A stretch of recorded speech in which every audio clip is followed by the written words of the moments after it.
morning.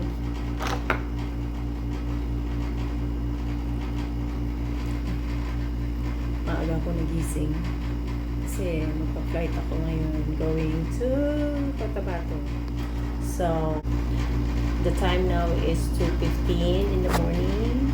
Yeah, 2:15 in the morning. So, may konti. Kukunin na ng billboy ang mga bagahe ko.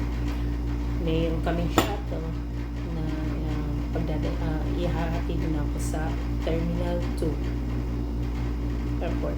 Yan yung suitcase ko. Yan na guys yung suitcase ko. 2 big maleta at saka isang mahabang cane, walking stick.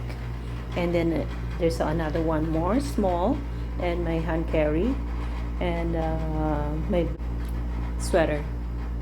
Kasi malamig sa aeroplano. So dito ko nag-check-in.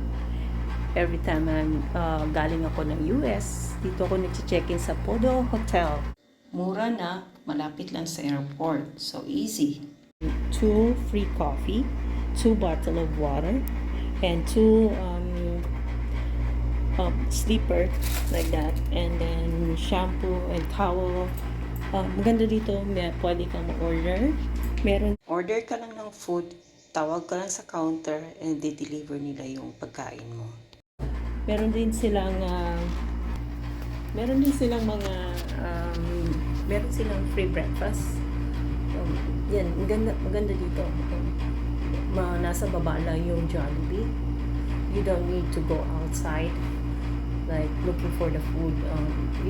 Marami silang mga food dito. May mga dyan sa kabila meron din Asian food, pizza, coffee. Dyan sa baba. You don't have to go out. Yeah, pagbaba mo na dyan ah. So guys, see you there in Cotabato. Okay guys,